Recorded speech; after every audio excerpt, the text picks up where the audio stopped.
अस्सलाम वालेकुम एवरीवन। उम्मीद करती हूँ everyone is enjoying their health and life. Exams जो 2022 के थे वो ख़त्म हो चुके हुए हैं और रिजल्ट भी सूनर आने वाला है। आज हम बहुत एक बिगिनिंग लेवल से एज अ बिगिनर हम स्टार्ट करेंगे CSS का पर्पस, उसका एक पूरा प्रोसीजर क्या है, how it works और stuff like that। और ये उन लोगों के लिए स्पेशली ये उन लोगों के लिए वीडियो है जो अभी अपने ग्रेजुएशन से फ्री हुए हैं या जो अभी फर्स्ट टाइम CSS देना चाह रहे हैं, अटेम्प्ट देना चाह रहे हैं। ठीक है, बिकॉज बाकी तो जो देते हैं उनको तो डेफिनेटली ये सब चीज़ें पता हैं, बट बहुत से ऐसे न्यू कैंडिडेट्स, न्यू एस्पिरेंट्स जो बिल्कुल नाइव हैं, they don't even know anything about CSS, तो ये वीडियो स्पेशली उनके लिए है। So let's start. हम CSS से स्टार्ट करते हैं। CSS है, इस एब्रिविएशन है जी सेंट्रल सुपीरियर सर्विस का। इसको सेंट्रल क्यों कहा जाता है? बिकॉज ये सेंट्रल यानी कि फेडरल एग्जामिनेशन है, फेडरल लेवल से ये स्टार्ट होता है। ठीक है, इस्लामाबाद में मोस्टली एग्जाम होता है, यहाँ पे डिफरेंट सिटीज में भी होता है, बट जस्ट बिकॉज ये एज अ फेडरल जॉब है जो कि ओवरऑल नेशन वाइड अप्लाई होती है, ये किसी एक स्पेसिफिक प्रोविंस की जॉब नहीं है। आप किसी भी प्रोविंस के या कोटे के होंगे, आपको पाकिस्तान के किसी और शहर में जॉब अपॉइंटमेंट आपकी होगी, तो वो किसी भी अपॉइंटमेंट किसी भी शहर में हो सकती है रिगार्डलेस ऑफ योर डोमिसाइल। ठीक है, that's why it's called central. अच्छा, और सारे फैसले मोस्टली जो हैं वो यहाँ पे मिनिस्ट्रीज में होते हैं which is in the federal area. अच्छा, कंटेंट की बात करें तो हमेशा बात करेंगे जॉब अपॉर्चुनिटीज की क्या है, इसका स्ट्रक्चर क्या है, एलिजिबिलिटी क्राइटेरिया क्या है, एग्जाम सेंटर्स कहाँ पे होते हैं, अप्लाई कैसे करते हैं, एडवर्टाइजमेंट कब आता है, और ऑनलाइन एप्लीकेशन किस तरह फॉर्म भरना है, और stuff like that, and fee structure क्या है, और भी बहुत सारी बातें होंगी। Later on one by one start करते हैं। ठीक है, अच्छा, क्योंकि ये FPSC कराती है, नॉर्मली हम जब PMS की बात करते हैं, इधर इट्स PMS पंजाब और PMS KP बलूचिस्तान सिंध, तो वो अपनी उनकी मिनिस्ट्रीज कराती हैं। ठीक है, प्रोविंसेस कराते हैं, बट ये क्योंकि फेडरल पब्लिक सर्विस के अंडर आता है CSS, that's why it is called central superior service. ठीक है, अब जॉब अपॉर्चुनिटीज पहले हम स्टार्टिंग से बात करते हैं, लाइक जॉब अपॉर्चुनिटीज ही क्या है। इसमें जब आप क्वालिफाई कर जाते हैं पेपर को, तो आप BPS 17 पोजीशन के लिए एलिजिबल हो जाते हैं। ठीक है, आपको 17वें ग्रेड की जॉब ऑफर होती है, विच इज क्वाइट गुड। उसके अलग पर्क्स हैं और वो डिफरेंट चीजें हैं। ठीक है, नेक्स्ट हम बात करेंगे कि इसमें कौन कौन से जब आप क्लियर कर देते हैं कौन कौन से ग्रुप्स हैं। अब इसमें ऑलमोस्ट 10 to 12 ग्रुप्स हैं, तो it depends upon your merit. आपकी अपनी चॉइस भी होती है। जब आप फॉर्म फिल कर रहे होते हैं तो उसमें आप अपनी क्राइटेरिया दे देते हैं, रैंक दे देते हैं कि this is your first rank. अगर आप क्वालिफाई करते हैं तो ये आपका पहला ऑप्शन है, पहली चॉइस है, ये वाला ग्रुप ABCD, देन आपका सेकंड ग्रुप आता है, then third. It depends upon कि आपका फिर मेरिट क्या सेट होता है और उसके अकॉर्डिंगली आपको वो हायर कर लेते हैं। ठीक है, ग्रुप्स हम देख लेते हैं कौन कौन से हैं। कॉमर्स एंड ट्रेड सर्विसेज एक ग्रुप है, इसमें डिस्ट्रिक्ट मैनेजमेंट ग्रुप है which is the top most, और इसका मेरिट सुपर हाई होता है बिकॉज ये एक बहुत ही एलीट क्लास की जॉब है। स्पेशली ये जो ग्रुप है DMG ग्रुप, जो कि एडमिनिस्ट्रेटिव ग्रुप है, जिसमें हम DCs और ACs बना जाता है किसी भी एक एरिया की, तो ये एक बहुत बड़ी आप कह लें कि काफी इट्स अ क्रीम। तो यहाँ पे जो भी बहुत टॉप मेरिट पर होगा ना, उसको इस ग्रुप में, अगर उसकी प्रेफरेंस होगी तो वो इस DMG ग्रुप में आ जाएगा। देन फॉरेन सर्विसेज भी एक सेकंड रैंक में आता है। कस्टम एंड एक्साइज सर्विस है, इंफॉर्मेशन ग्रुप है, इनकम टैक्स है, ऑफिस मैनेजमेंट ग्रुप है, जो कि थोड़ा लोअर रैंक्स में आ जाता है। लाइक इसकी प्रायोरिटी, कुछ लोगों की अपनी प्रायोरिटी भी होती है कि हमने लोएस्ट रैंक, फॉर एग्जांपल हमने कस्टम सर्विस में जाना है या इनकम टैक्स वाले ऑफिस उसमें जाना है या पोस्टल सर्विस में जाना है। कुछ लोगों की अपनी भी प्रायोरिटी होगी रेलवे वाले में, बट अगर आप रैंक में देखें तो ये वाली जो ग्रुप्स हैं ये उनको असाइन किए जाते हैं जिनका मेरिट मिनिमम बनता है। अगर आपका मेरिट मैक्सिमम बनता है, लेट्स सपोज आपके आउट ऑफ 1200 आपके मार्क्स आ जाते हैं 900, ठीक है, इंक्लूडिंग आपका मेडिकल मेडिकल नहीं, रिटन एंड वाइवा आपका 900 या 800 है, आई एम जस्ट सपोजिंग, ये आ जाता है आपका मेरिट, ठीक है। तो अब आपकी अगर प्रेफरेंस है ओएमजी में जाने की तो आप ओएमजी में चले जाएंगे, ठीक है, और फर्स्ट प्रेफरेंस आपकी ओएमजी है। और अगर आपकी प्रेफरेंस है फर्स्ट में डीएमजी तो आपको डीएमजी में डाल देंगे, ठीक है। सो इट डिपेंड्स, ऐसे होता है। पुलिस सर्विस भी है इसमें, मिलिट्री भी है, Pakistan audit and account service, railway, so there are like 12 groups जिसमें से आप किसी एक में आपकी अपॉइंटमेंट हो जाती है। अच्छा, अब हम बात करते हैं स्ट्रक्चर क्या है सीएसएस एग्जाम का। सीएसएस पाकिस्तान में बहुत हाइप है इसकी, जिसने बैचलर कर लिया वो एटलीस्ट वंस तो करे ही करे ना सीएसएस। ये एक बहुत ये स्टिग्मेटाइज किया हुआ है हमने सीएसएस को, बखैर it all comes down to everybody's mentality, आपका अपना माइंडसेट क्या है।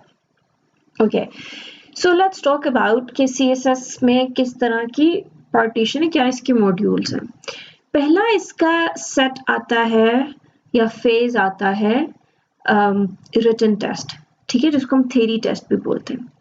Second one is your medical test, psychological test, viva test. Like आप थ्योरी टेस्ट जब कर लेते हैं उसके बाद आप जाते हैं साइकोलॉजिकल टेस्ट पे, ठीक है, और उसी दौरान का मेडिकल भी हो रहा था, साइकोलॉजिकल, कुछ medical test out of the board हो रहा होता है तो वो आपको किसी एक्सटर्नल हॉस्पिटल से कुछ मेडिकल टेस्ट कराने पड़ते हैं, but that is another thing. पहला आपका आ जाता है रिटन, उसके बाद आपने वाइवा की कॉल आती है आपको।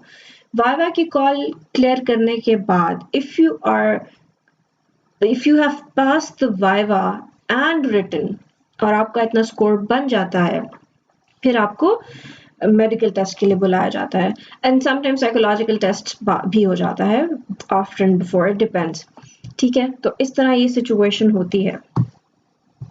रिटन एग्जाम के बाद आपकी जब डीएमसी आ जाएगी, आपको एक लेटर घर में भेजा जाएगा जिसमें आपको बताया जाएगा कि आपकी वाइवा की डेट क्या है।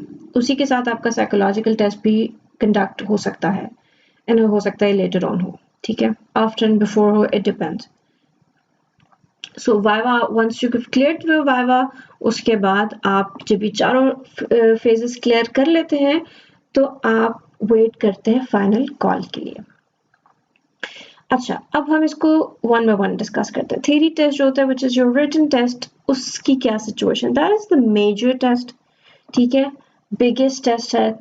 अब जो पैटर्न चेंज हुआ है 2022 से, पहले ये था कि आपके पास 12 एग्जाम्स हैं, आपका एडवर्टाइजमेंट आएगा, आप उसके लिए फी सबमिट करेंगे, बैंक चलान भरेंगे, फी डिपॉजिट करेंगे, फिर आप उसके लिए ऑनलाइन अप्लाई करेंगे, and then you will be eligible for sitting in exam, ठीक है। और 12 के 12 आप थ्योरेटिकल पेपर्स दे सकते हैं, जिसमें 20 मार्क्स का ऑब्जेक्टिव होता है एंड 80 मार्क्स का आपका सब्जेक्टिव होता है।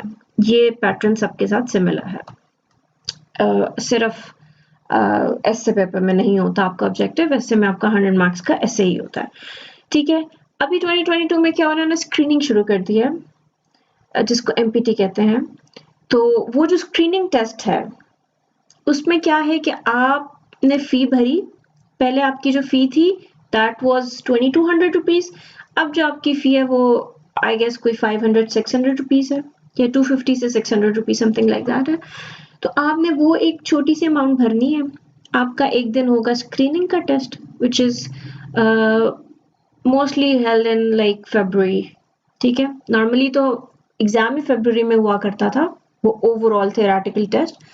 अभी जो मल्टीपल चॉइस क्वेश्चंस का टेस्ट है, which is your screening test, इसमें आपको 33% क्लियर करना है, तो वो भी आपका फरवरी में होता है।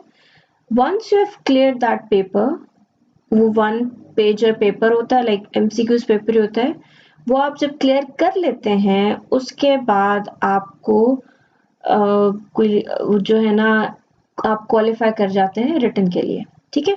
जब आप रिटन के लिए क्वालिफाई करेंगे मतलब आपके पास 2 महीने का बीच में टाइम होता है, आई गेस कोई मई में जाके आपको दोबारा जो है फाइनल एग्जाम होता है, विच इज थ्योरेटिकल पेपर, जिसमें आपको 12 के 12 पेपर्स अटेम्प्ट करने हैं। तो आपके पास वो फरवरी से मई तक का थोड़ा सा टाइम होता है जिसमें आप उसको रिवाइज कर सकते हैं, स्टडी को जो भी पढ़ा है।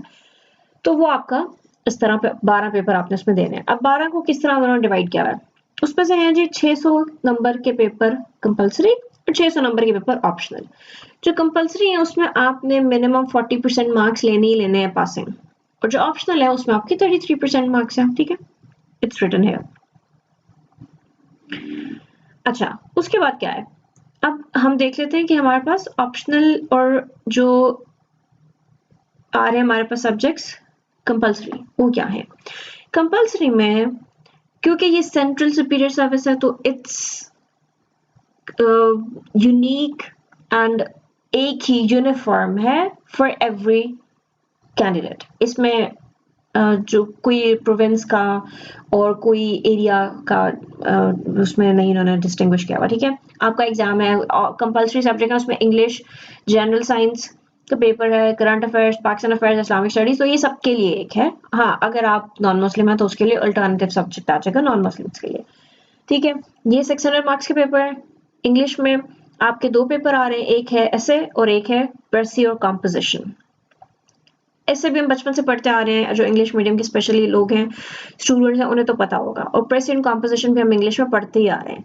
फिर जनरल साइंस एबिलिटी में ये एक ऑब्जेक्टिव और सब्जेक्टिव दोनों मिक्स एंड मैच किस्म का पेपर होता है, एवरीडे साइंस वाला पेपर होता है, जिसमें हमारे पास जैसे शुरू से हमने 5th 6th ग्रेड से हम साइंस पढ़ते आ रहे होते हैं टिल 10th ग्रेड, तो या बायोलॉजी भी होता है, इसमें केमिस्ट्री भी होता है, इसमें फिजिक्स भी होता है। तो इस तरह के ये एक एवरीडे साइंस का एक कॉम्बिनेशन का सब्जेक्ट है जनरल साइंस एंड एबिलिटी, ठीक है।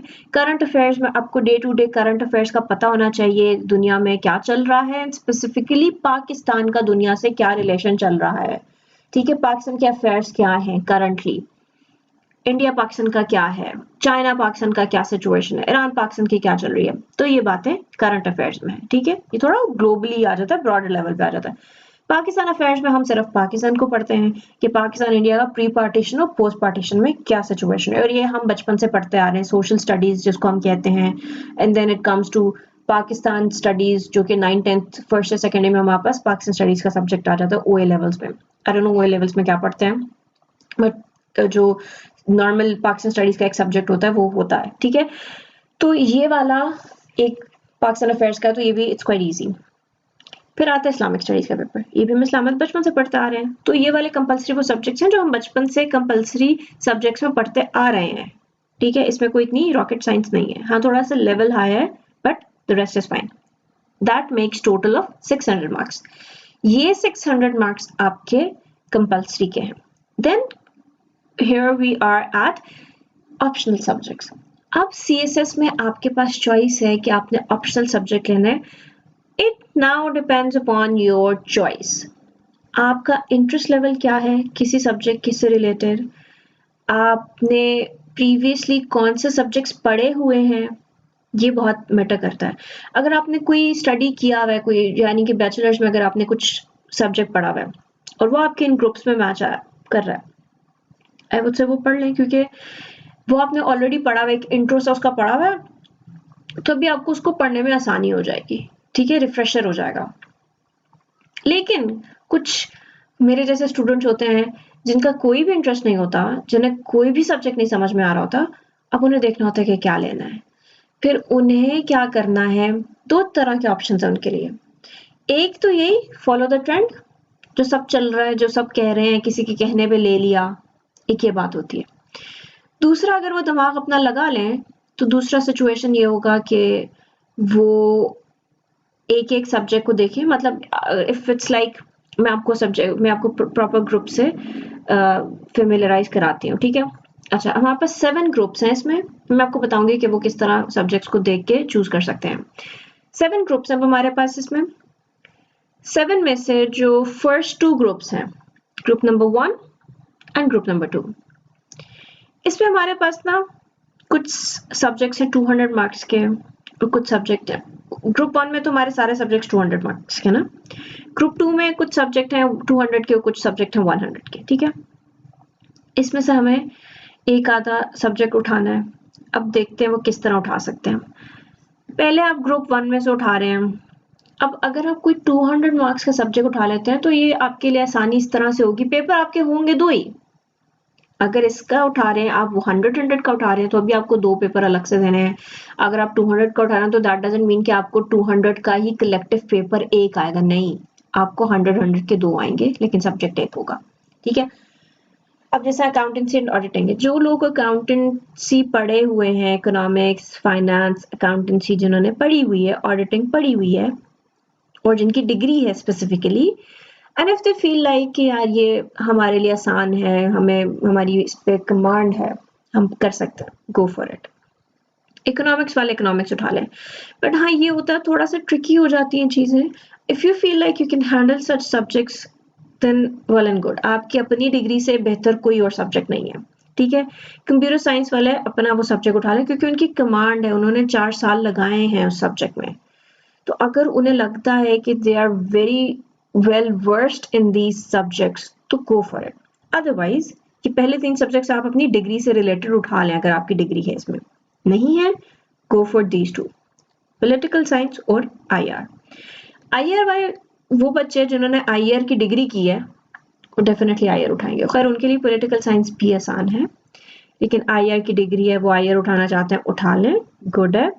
अगर पॉलिटिकल साइंस लेना चाहते हैं गो फॉर इट, क्योंकि इन सब में फिर बचता पॉलिटिकल साइंस ही है, which is common, very very common. तो आप पॉलिटिकल साइंस उठा लें और it's not that difficult subject I would say, and even I would recommend it. ये आप ले लेंगे सब्जेक्ट तो इसमें कोई इतनी रॉकेट साइंस नहीं है, honestly. It's not like I'm just creating a hype or something like that. No, इसमें वाकई में कोई रॉकेट साइंस नहीं है, एक बड़ी कॉमन सी चीजें हैं जो हमने पढ़ी होती हैं। फिर इसमें जो हमारा पेपर बी है ना, उसमें तो पाकिस्तान अफेयर से मिलता जुलता सब्जेक्ट आ जाता है, ठीक है। और जो पेपर ए है, अगर आपने फिलोसफी उठाई हुई है तो फिलोसफी के फिलोसफर्स और पॉलिटिकल साइंस के फिलोसफर्स आपको नेम से एक ही जैसे लगेंगे, बस फर्क ये है फिलोसफी में उनकी फिलोसॉफिकल थॉट्स हैं, पॉलिटिकल साइंस में उनकी पॉलिटिकल थॉट्स हैं, बट मोर और लेस दे आर सेम, ठीक है। आईआर का ये है कि आईआर हैज नो लिमिट। जैसे अब जैसे आजकल यूक्रेन का प्रॉब्लम चल रहा है, रशिया यूक्रेन का, ठीक है, फिर चाइना, ईरान, इंडिया, यूएस, मतलब ये सारी बातें जो है ना ग्लोबल लेवल पे इसमें क्वेश्चन आ सकता है, and you can expect anything in IR. इसलिए थोड़ा सा होता है जो लोग बहुत अच्छे हैं करंट अफेयर्स में, ग्लोबल अफेयर्स में, they should go for IR, क्योंकि आईआर पे अगर उनका एनालिसिस अच्छा है ना, अगर वो रीडिंग वाइज बहुत अच्छे स्टूडेंट्स हैं, उन्हें बहुत अच्छा लगता है ये सब्जेक्ट, जिनको अच्छा लगता है उनके लिए तो और कोई चॉइस ही नहीं है ना, उन्होंने तो यही लेना है, ठीक है। But if you feel like कि आपको नहीं अच्छा लग रहा है, आपको कोई भी समझ नहीं आ रहा, तो go for political science, it's easy, पढ़ने में आसान है, कोई इतना मुश्किल नहीं है। फिर सेकंड ग्रुप में आ जाते हैं। सेकंड में ऐसे आपके पास केमिस्ट्री है, if you have chemistry degree, और if you can handle organic and inorganic subject of chemistry, तो go for it. Pure mathematics and applied mathematics, अगर आप maths लेते हैं तो फिर आपको pure और applied दोनों लेना पड़ेगा, because it will give you 100 marks, okay? और यहाँ पे clearly mention है you can select one or more than one subjects carrying equivalent to 200 marks. If it's 200 marks, you will select only one, ठीक है। अब ये 100 मार्क्स का है तो आप सिर्फ इस ग्रुप में से प्योर मैथमेटिक्स नहीं ले सकते, आपको फिर इसके साथ कॉम्बिनेशन में दूसरा भी लेना पड़ेगा। तो फिर आप अप्लाइड मैथ्स ले लोगे, या जियोलॉजी ले लोगे, या स्टैट्स ले लोगे, ठीक है। एक प्योर ले लिया या अप्लाइड ले लिया, उसके साथ स्टैट्स ले लिया, यूं कर लें। या जियोलॉजी किसी को आती है वो ले ले, या फिजिक्स किसी की डिग्री है फिजिक्स उठा ले, ठीक है। इस तरह आपने लेना है। और अगर किसी को कुछ भी इसमें से नहीं आता, नो प्रॉब्लम, छोड़ दे इस सब्जेक्ट को, सॉरी इस ग्रुप को छोड़ दें, इसको हम आगे ले लेते हैं। अभी हमने एक उठा लिया है ग्रुप 1 से, विच इज पॉलिटिकल साइंस। अब हम नेक्स्ट से ले रहे हैं, ठीक है। नेक्स्ट में आपके पास क्या है, पब्लिक एड है, बिजनेस एड है, गवर्नमेंट एंड पब्लिक पॉलिसी है, टाउन प्लानिंग है। 4 सब्जेक्ट्स आगे, पब्लिक एड और गवर्नमेंट पॉलिसीज। ये मोरलेस मिलते जुलते सब्जेक्ट्स हैं। अगर आप आईआर ले रहे हैं तो इसमें से ले लें एक पब्लिक एड या गवर्नमेंट वाला, ठीक है। और उसमें ये होगा कि आपकी थोड़ी बहुत चीजें जो है ना सब्जेक्ट्स में ओवरलैपिंग हो जाएंगी, 100% नहीं है, 10 to 20% ओवरलैपिंग हो जाएगी। इससे ये होगा कि आपके जो 10 to 20% एफर्ट है ना वो मिनिमाइज हो जाएगी, दैट्स इट। कोई भी सब्जेक्ट दूसरे से 110% ओवरलैप नहीं करा, मैच नहीं करा, इट्स जस्ट लाइक 10, 20, 30% मैचिंग। और अगर जिनकी बिजनेस एड की डिग्री है वो तो बिजनेस एड उठा लें, 100 मार्क्स का, गो फॉर इट यार, बहुत आसान है। मतलब आपने पूरी 4 साल की बिजनेस एड की डिग्री की और आप 100 मार्क्स का सब्जेक्ट नहीं उठा सकते, इसमें आपको कोई दूसरा उठाने की जरूरत भी नहीं है, you can only select one from this, ठीक है। टाउन प्लानिंग अर्बन मैनेजमेंट वाले वो कर सकते हैं जो कि सिविल वाले हैं, आर्किटेक्चर वाले हैं, they can go for it, क्योंकि थोड़ा सा टेक्निकल आ जाता है, आपको टाउन प्लान करना होता है कि अर्बन को मैनेज कैसे करना है, टाउन प्लानिंग कैसे, कोई ना कोई मॉडल जनरेट करना होता है, तो मॉडलिंग सिर्फ वही कोई कर सकता है जो जिसने टेक्निकल स्टडी की होगी, ठीक है। फिर इसमें से अगर आपने कोई उठाना है, पब्लिक एड उठा लें, bare minimum public ad, business ad वाले बिजनेस एड उठाएंगे। और अगर government public policies new subject है, अच्छा सब्जेक्ट है, लेकिन पासिंग स्कोर थोड़ा कम है इसका। अच्छा, नेक्स्ट सब्जेक्ट आ जाए। नेक्स्ट ग्रुप में क्या है हमारे पास सब्जेक्ट्स हैं जी, हिस्ट्रीज के, इस्लामिक हिस्ट्री, इंडो पाक, British, European and history USA. US history बहुत लोग उठाते हैं because it's a shortest subject और बहुत कन्फाइंड सा है, और लेकिन इसलिए बहुत सारे लोगों ने उठाया है ना सब्जेक्ट, तो इसका पासिंग स्कोर कम हो गया है, क्योंकि रिपीटिशन है, रिलेटिव मार्किंग है, जितने ज़्यादा स्टूडेंट्स होंगे उतने कम चांसेस होंगे आपके पास होने के। तो आपने ये ज़रूर देखना है कि जो एकेडमीज में सब्जेक्ट्स पढ़ाए जा रहे हैं ना कॉमनली, ट्राई करें, अगर if you can avoid it, avoid picking दो सब्जेक्ट्स। मैं तो आपको यही सजेस्ट करूँगी, थोड़ी सी मेहनत किसी और सब्जेक्ट पे कर लें, वो सब्जेक्ट जो कॉमनली नहीं पढ़ाया जाता एकेडमीज में। क्योंकि देखें, मोस्टली आप ये कह लें कि 70% स्टूडेंट्स जो हैं वो सीएसएस की तैयारी एकेडमीज में करते हैं, एंड ओनली 30% स्टूडेंट्स आर दोस्त जो कि खुद से सेल्फ स्टडी करके पढ़ते हैं। तो अगर आप 70% देख रहे हैं किसी एक और एकेडमीज में जो सब्जेक्ट आप अपनी मर्जी से उठा रहे हैं ना, वो आपको नहीं पढ़ाया जाएगा। एकेडमी में वही पढ़ाया जाएगा जो कि कॉमनली चल रहा है, और जो वहां पे पढ़ाया जा रहा है everybody has to pick that subject, क्योंकि आपने पैसे उसी सब्जेक्ट के देने जो वहाँ पे पढ़ाया जा रहा है, जो वहाँ पे पढ़ाया नहीं जा रहा तो वहाँ पे पढ़ने का कोई फायदा नहीं है, ठीक है। अच्छा, यूएस हिस्ट्री बहुत कॉमनली पढ़ाया जाता है, इंडो पाक भी 50-50 है। मैं ये कहूँगी कि आप ना इंडो पाक अगर पढ़ सकते हैं तो वो कर लें, क्योंकि ना इंडो पाक में कि देखें, प्री इंडिपेंडेंस का जो टाइम है ना, ब्रिटिश के टाइम से पहले, 1600 से पहले का जो टाइम है, ईस्ट इंडिया कंपनी से पहले का, वो सिर्फ हिस्ट्री ऑफ पाक इंडिया में आ रहा है। उससे उसके बाद का जो भी सारा है ना, वो तो हम ऑलरेडी पाक अफेयर्स में पढ़ रहे हैं, उसमें तो ऐसा कुछ भी नहीं है जो आपके लिए न्यू हो, ठीक है। तो इसलिए अगर आप इंडो पाक हिस्ट्री लेते हैं तो उसमें आपका, इसमें मैं कहूँगी कि आपका 70% is covered in your Pakistan affairs, और सिर्फ आपने जो पढ़ना है वो 30% आपने पढ़ना है इंडो पाक हिस्ट्री में, ठीक है। और फिर इसी की रिपीटेशन आपके पास पॉलिटिकल साइंस में भी आ जाती है, तो it's overlapping. Indo-Pak history is 70% overlapping with Pakistan affairs and like 20% overlapping with political science. तो अगर आप Indo-Pak, political science और Pak affairs आपका ही कॉम्बो बना है तो इट्स ग्रेट, ठीक है। ये हो गया। फिर नेक्स्ट ग्रुप में आ जाए, जेंडर स्टडीज, ये भी बहुत कॉमनली उठाते हैं। अब उन्होंने बड़ा एनालिटिकल पेपर कर दिया, if you have seen papers तो आप देखिएगा, before even jumping into CSS, अभी अप्लाई करने से पहले ही पास्ट पेपर्स डाउनलोड करें अपने पास, एफपीएससी की वेबसाइट पे अवेलेबल है, नहीं तो ऑनलाइन आपको हर जगह पे मिल जाते हैं पास्ट पेपर्स। किसी से बहुत, अगर रीसेंट लाइक बहुत ओल्ड पेपर्स आपने देखने हैं तो किसी से देख लें। मेरे पास भी खैर कलेक्शन पड़ी हुई है, आई गेस 2000 से पहले की कलेक्शन पड़ी है मेरे पास, तो वो देख लें, या शायद 2000 की ही है, आई गेस 2000 की ही है मेरे ख्याल से, I am not sure, but I guess 2000 तक के हैं मेरे पास पेपर्स। तो अगर पेपर्स आपको चाहिए यू कैन आस्क मी, वो कर सकते हैं, या फिर आप बहुत हो गया ना तो लास्ट 5 इयर्स के तो आपको इजीली अवेलेबल है ना, तो आप पहले उन पेपर्स को देखें, आप देखें क्या आपका इंटरेस्ट कहाँ बन रहा है, ठीक है, क्या चीज़ आसान लग रही है, क्या मुश्किल लग रही है, उन्हीं पेपर्स को, सब के सब पेपर्स देख लें। जो भी मैंने, अब मैं ऑप्शनल में आपको सब्जेक्ट्स बता रही हूँ, इनके पेपर ज़रूर देखिएगा।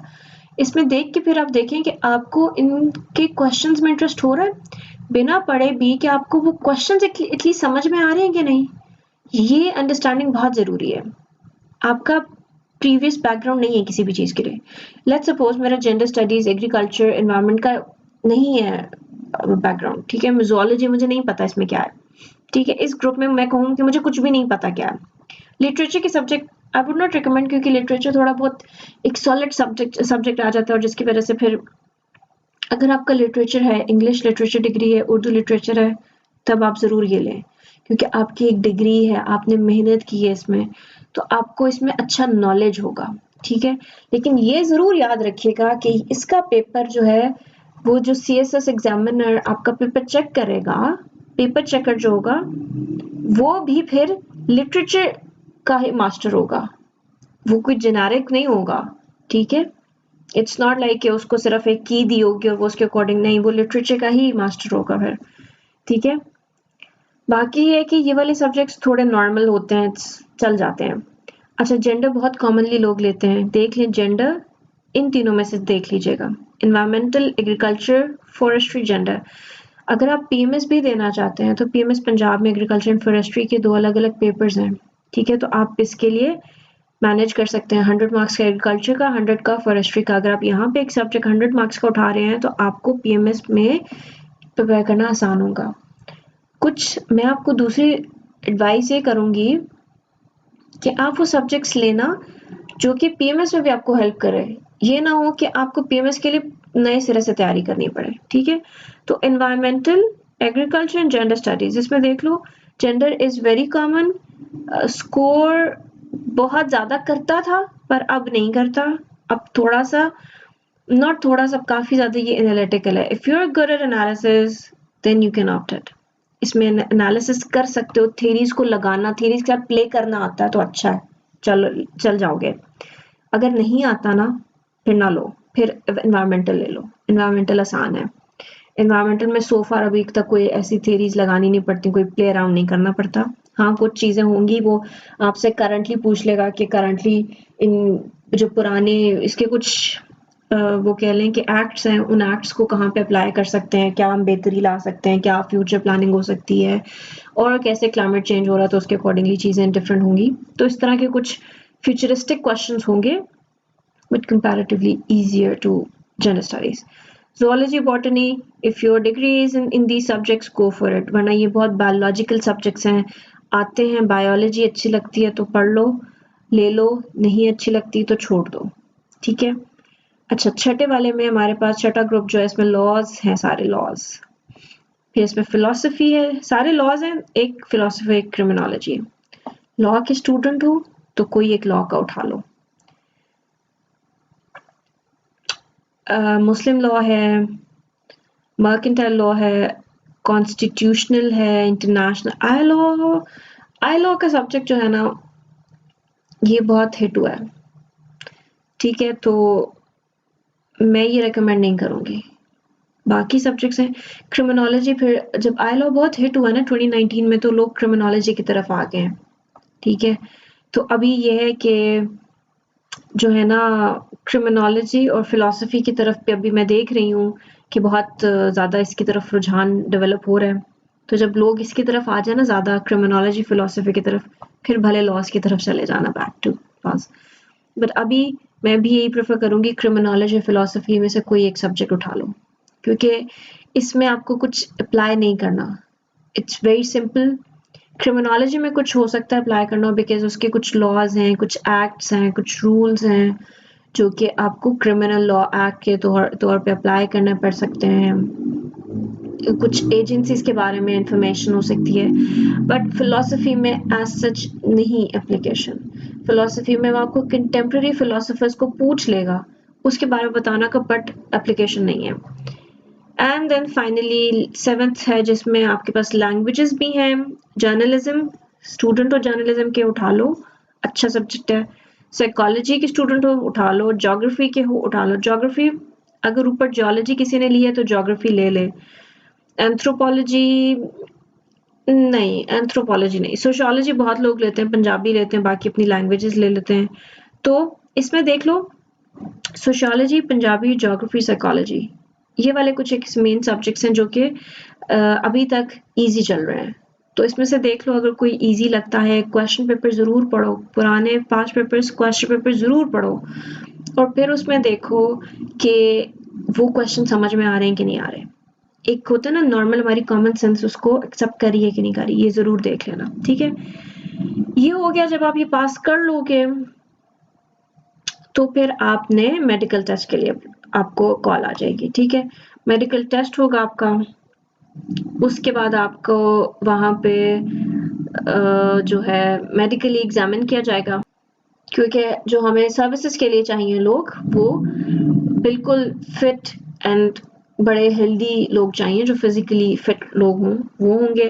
देन फिर साइकोलॉजिकल टेस्ट है, ठीक है। इसमें आपके कुछ आपकी एप्टीट्यूड टेस्ट होंगे, कुछ मेंटल एबिलिटीज देखी जाएंगी कि आप किस ग्रुप के लिए फिट इन होते हो या आपका मेंटल लेवल कहाँ पे जाता है, ठीक है। कुछ बिहेवियरल ट्रेट्स होंगे कि आपका लोगों के साथ, आपकी कम्युनिटी सोसाइटी के साथ या एज बीइंग एन इंडिविजुअल और एज अ टीम कुछ एक्टिविटीज हैं, इंडिविजुअल एक्टिविटीज हैं, कुछ आपको ग्रुप एक्टिविटीज दी जाएंगी जिसमें आपको एज एन टीम लीडर भी एक्ट करना पड़ेगा, ठीक है, और एज एन टीम मेंबर भी एक्ट करना पड़ेगा। तो दोनों तरह से ये चीजें चलेंगी कि इसमें पता लग जाए कि ये अगर कभी कुछ ऐसी सिचुएशन आ जाए जिसमें इसको टीम लीडर की क्वालिटीज हैं इसमें या नहीं, टीम लीडर की रिस्पॉन्सिबिलिटीज ले सकता है कि नहीं ले सकता, तो ये इसलिए होता है, ठीक है। अच्छा, वाइवा वोस में इसका है 300 मार्क्स, इसमें आपको मिनिमम 150 चाहिए, मिनिमम, ज्यादा आ जाए तो अच्छा। एलिजिबिलिटी क्राइटेरिया ये कि जी हर बच्चा जिसने बैचलर्स डिग्री कर ली है, इधर इट्स BS 4 years या BA या BSc, वो अप्लाई कर सकता है, ठीक है। 21 से 30 तक का एज क्राइटेरिया है, आपकी मिनिमम जो एज है वो 21 होगी और max is 30। If you are 30 years 1 month you won't be eligible, ठीक है। जो लास्ट इसमें डेडलाइन होती है वो होती है 31 दिसंबर तक की। अगर 31 दिसंबर के अंदर अंदर इस ब्रैकेट में आप 30 years के हैं और 1 जनवरी को आप 31 के हो जाएंगे, even then you can apply, क्योंकि जब इसका एप्लीकेशन प्रोसीजर ओपन होता है तो वो होता है अक्टूबर नवंबर में, ठीक है। तो विद इन दैट ब्रैकेट आप 30 के हैं, आप उसमें फी जमा कराएं, आप उसमें अप्लाई करें, आप अप्लाई कर सकते हैं। जनवरी के फर्स्ट डे से ही आप 31 के हो जाएंगे, आप अप्लाई नहीं कर सकेंगे। तो अब फिर आगे वाला जो 31 में हो गया ना, आप एंटर हो गए, आप बिल्कुल भी नहीं अप्लाई कर सकते किसी भी चीज के लिए, ठीक है। तो अपना ईयर जरूर देख लीजिएगा कि if you are within 30 years, अगर 30 years 12 months भी है ना, ठीक है, तो चलेगा, क्योंकि वो 31 में भी नहीं है। 30 years 12 months,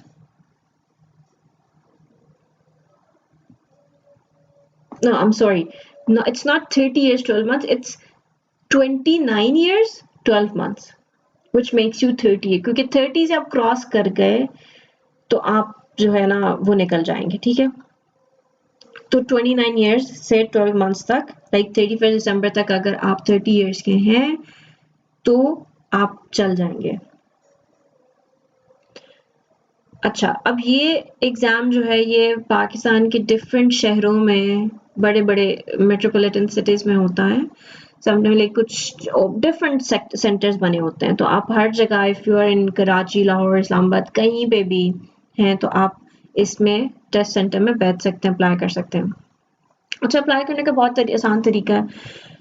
आसान तरीका ये कि जब एडवर्टाइजमेंट आता है नॉर्मली, अभी खैर आई गेस ये पुरानी डेट्स हैं, लाइक पुरानी इन द सेंस के अभी इसमें हमने कैटर नहीं किया, जो कि MPT वाला आने लग गया, ठीक है, जो स्क्रीनिंग टेस्ट है। अभी इसमें है जो नॉर्मल हमारा चलता था प्रोसीजर रिटन एग्जाम का, तो उसमें होता था कि आपके अक्टूबर में मोस्टली आ जाते थे। मेरे ख्याल से 2019 में थोड़ा सा डिले हुआ था, अक्टूबर से नवंबर चला गया था।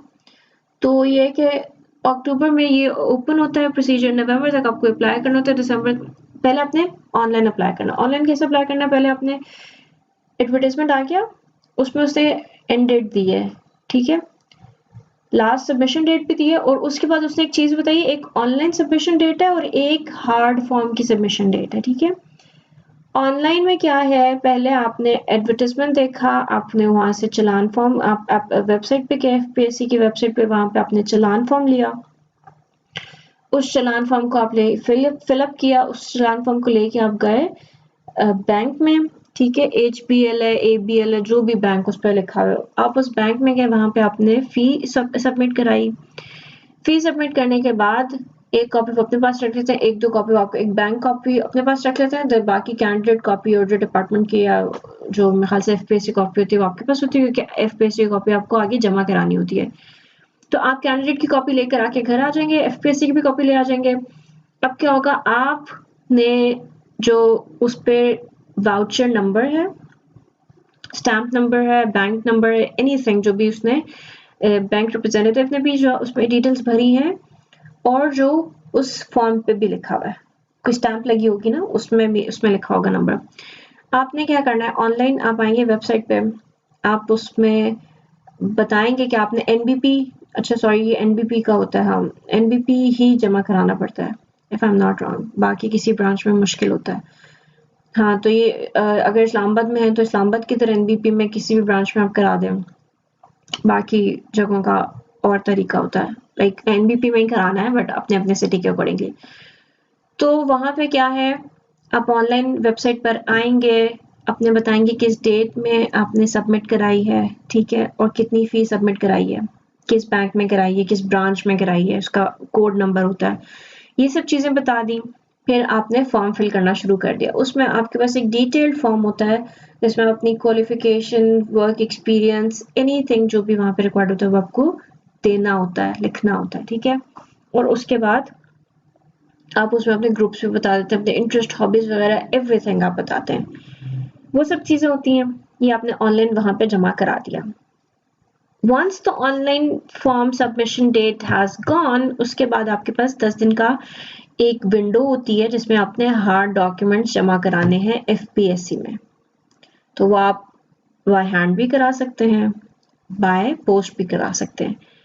आई वुड प्रेफर कि आप बाय हैंड करा लें, क्योंकि वो जो रिसीट देते हैं वो आपको वहीं से मिल जाएगी, क्योंकि जब बाय पोस्ट कराएंगे तो आपको रिसीट नहीं मिलेगी, ठीक है। तो आपने वहां पे आप एफएससी की जो कॉपी थी, बैंक कॉपी, जो बैंक में आपने वाउचर कॉपी थी वो भी आपने उधर जमा करानी है हार्ड में, और उसका एक स्कैन भी लगा देना है, हार्ड में भी जमा हो जाएगी, और फिर वहां से आप किसी रिसीट लेके आ जाएंगे। फिर आपकी डीएमसी निकलेगी, कुछ सॉरी डीएमसी नहीं होगी, आपकी डेट शीट निकलेगी, ठीक है। अब टाइम टेबल है, कब आपके पेपर्स हैं, कहाँ पे हैं, सेंटर सेलेक्ट होगा, वो आपको कुछ दिनों में एग्जाम स्टार्ट होने से हफ्ता 10 दिन पहले आपको वो अपनी जो है रोल नंबर स्लिप मिल जाएगी विद योर एग्जाम सेंटर और एग्जाम सीक्वेंस क्या है, ठीक है।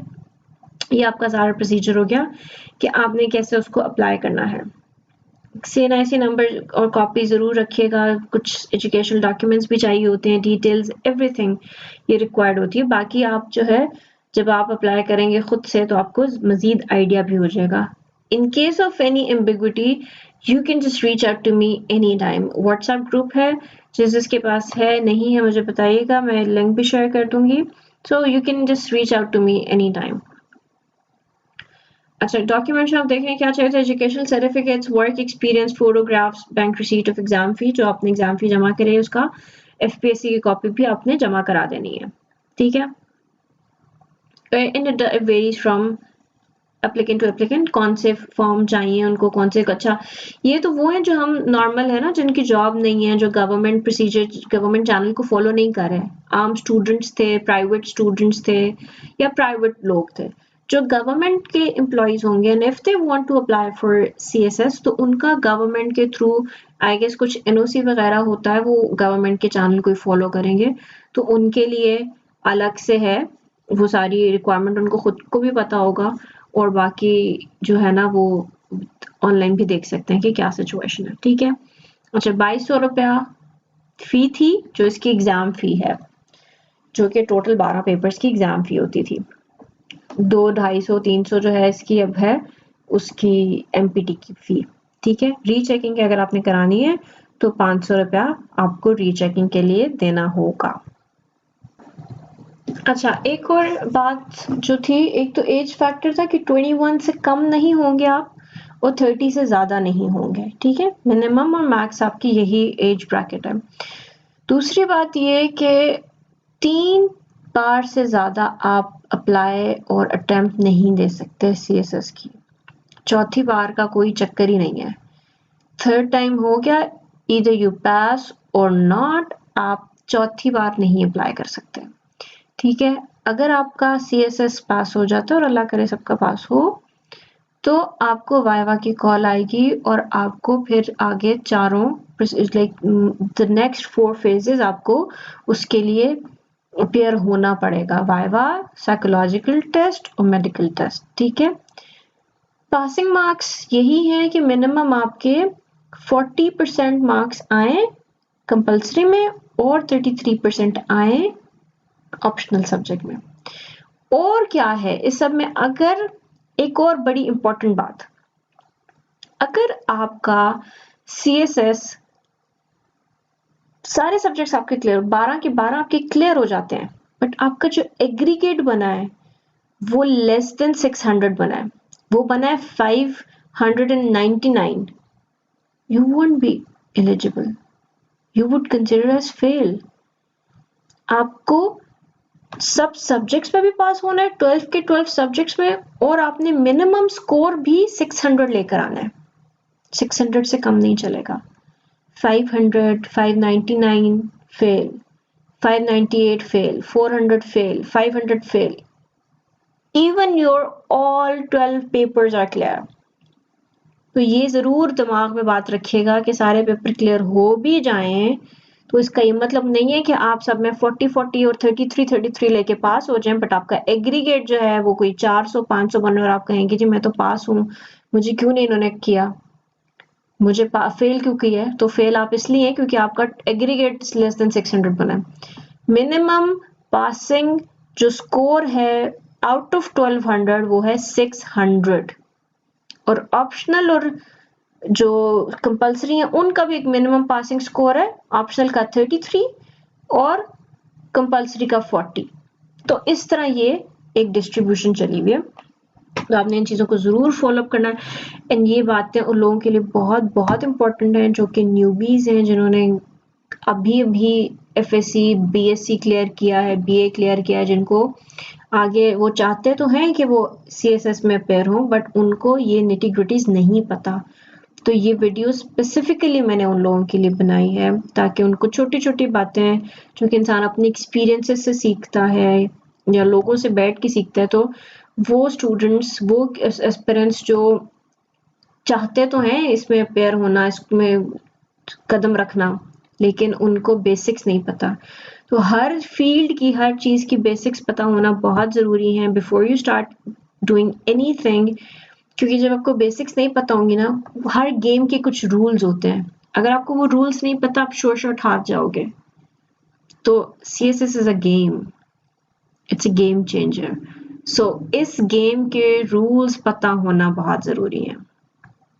सो यही था मेरा आज का मोटिव कि मैं आपको उन एस्पिरेंट्स को जो चाहते हैं कि वो सीएसएस में अपेयर हों बट उनको रूल्स नहीं पता, इस गेम के रूल्स नहीं पता, तो ये रूल्स उन लोगों के लिए थे। ये एक कंप्रिहेंसिव वीडियो उन लोगों के लिए थी, सारी चीज़ें इसमें भी। अगर कोई आपके कोई क्वेश्चन हो, कोई क्वेरी, कुछ भी आपको लगा हो कि मैं मिस आउट कर गई हूँ या आपको नहीं समझ में आई, तो you can just reach out to me any time.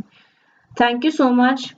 I hope this would help you, उन लोगों के लिए जिनको कोई गाइडेंस देने वाला नहीं है। तो आई होप मेरी गाइडेंस है आपको कुछ ना कुछ फ़ायदा हो और आप अपनी लाइफ में एक्सेल करो और सक्सेस करो।